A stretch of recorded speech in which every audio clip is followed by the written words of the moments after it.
Está no ar o Daily Fin, seu resumo diário de notícias e negócios de uma forma simples e descomplicada. Meu nome é Gabriel Branco. E eu sou André Hermeto. Nossa missão aqui é trazer 3 assuntos essenciais para o seu dia, com contexto e um olhar crítico. Lembrando que no fim tem o nosso giro completo dos mercados, para você conferir o que mais mexeu com o humor dos investidores. Hoje é sexta, 5 de dezembro, então já pegue seu café, procure um lugar confortável e fique aqui com a gente.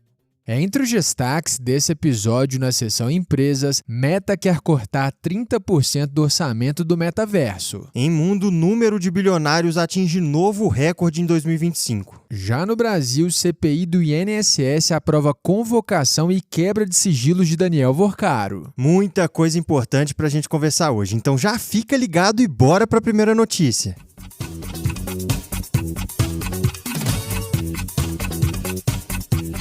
No mundo dos negócios, a Meta, que mudou de nome por conta do metaverso, agora deve cortar 30% do próprio metaverso. Depois de anos dizendo que o metaverso era o futuro da empresa, o CEO Mark Zuckerberg deve fazer cortes profundos no projeto. A companhia avalia reduzir em até 30% o orçamento da equipe responsável pelo metaverso já no ano que vem. Isso inclui o Horizon Worlds, que é o mundo virtual da Meta, e a linha de realidade virtual Quest. E o motivo dessa guinada é direto. O metaverso nunca entregou o retorno esperado e não à toa investidores criticavam o projeto há anos, chamando ele de ralo de dinheiro. Fora isso, órgãos reguladores também passaram a pressionar a iniciativa, principalmente por preocupações com segurança e privacidade de crianças nesses ambientes virtuais. E relembrando aqui, pessoal, lá em 2021, o Zuckerberg tinha anunciado a mudança de nome para Meta e começou a despejar bilhões de dólares na construção desses mundos imersivos. A ideia era que as pessoas estudassem, trabalhassem e se divertissem dentro deles. Mas a realidade foi outra. A divisão responsável pelo metaverso, a Reality Labs, virou sinônimo de prejuízo e desde 2021 acumula mais de 70 bilhões de dólares em perdas. E diante disso tudo, Zuckerberg praticamente parou de falar do metaverso em público. Agora ele concentra o discurso em superinteligência, IA e novas contratações de peso. A mais recente foi o ex-chefe de design de interface da Apple, Alan Dye.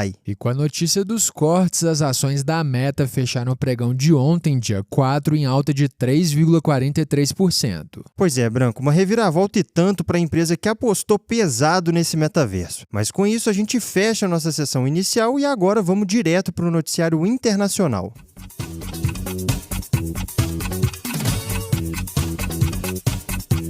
Agora, na nossa seção de mundo, um relatório do banco UBS mostrou que o número de bilionários no mundo bateu um recorde em 2025. E esse número foi impulsionado pela disparada das ações e pela valorização das empresas de tecnologia. Segundo o estudo, aproximadamente 2.900 bilionários agora detêm 15,8 trilhões de dólares. No ano passado, eram cerca de 2.700, com patrimônio próximo ali de 14 trilhões de dólares. Em outras palavras, surgiram 287 novos bilionários entre abril de 2024 e abril de 2025, sendo o segundo maior salto anual desde o início da série lá em 2015. Para você ter uma ideia, só 2021, que foi marcado pelos juros baixos e estímulos governamentais da pandemia, teve um avanço maior. E de onde veio tanta riqueza? Uma boa parte veio simplesmente de heranças mesmo. No último ano, 91 novos bilionários surgiram desse jeito, recebendo um total de 298 bilhões de dólares. Esse é o maior volume de riqueza já transferida para filhos e cônjuges. E o movimento deve continuar. O UBS calcula que 5,9 trilhões de dólares devem ser herdados pelos filhos de bilionários nos próximos 15 anos. A maior parte deve ocorrer nos Estados Unidos, seguidos por Índia e França. Já entre os que construíram a própria fortuna, os chamados self-made, a origem da riqueza é bem diversa. Um exemplo aqui que a gente traz é Ben Lan, fundador da Colossal Biosciences, aquela startup de biotecnologia que vive aparecendo por aqui e que trabalha para reviver animais extintos. E olhando para o quadro geral, em um outro estudo da empresa Altreita, ela aponta que o mundo tem 3.508 bilionários, sendo um terço só nos Estados Unidos. A China aparece em segundo lugar com 321. É um retrato estatístico relevante para entender como anda o movimento da riqueza no mundo, viu, Branco? Mas com essa atualização do cenário internacional, a gente segue agora para a seção Brasil.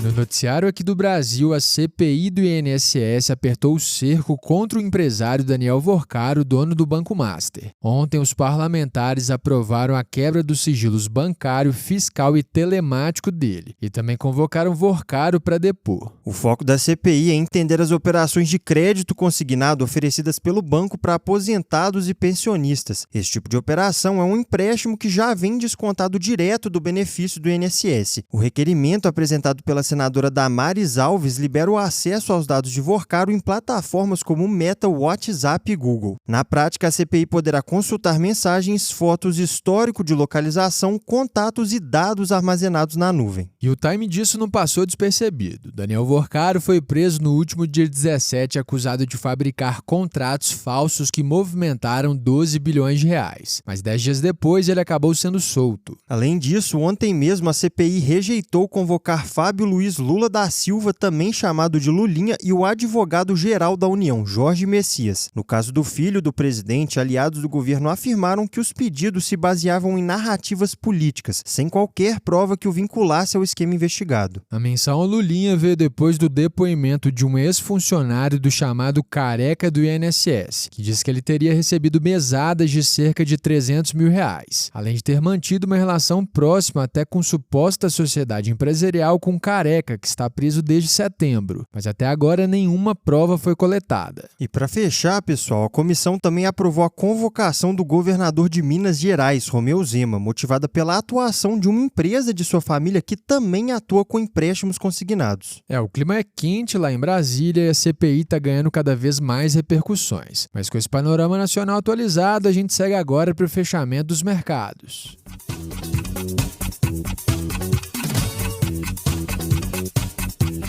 No fechamento dos mercados do Delifim, o Ibovespa subiu 1,67% nessa quinta-feira e fechou aos 164.456 pontos, renovando mais uma vez sua máxima histórica. Por aqui, Branco, o IBGE mostrou que a economia brasileira cresceu 0,1% no terceiro trimestre de 2025, abaixo dos 0,2% esperados. Em valores correntes, o PIB movimentou 3,2 trilhões de reais. Mas segundo analistas, esse número reforça o arrefecimento da atividade e, com isso, a leitura de que pode haver espaço para cortes de juros no ano que vem ganhou força. Nesse ambiente, empresas ligadas ao consumo e à economia doméstica voltaram a puxar as altas. A Localiza avançou 5,04%, enquanto o Açaí subiu 3,94%. Indo agora para os Estados Unidos, os pedidos de auxílio-desemprego ficaram em 191 mil na última semana de novembro, bem abaixo da expectativa de 220 mil e no menor nível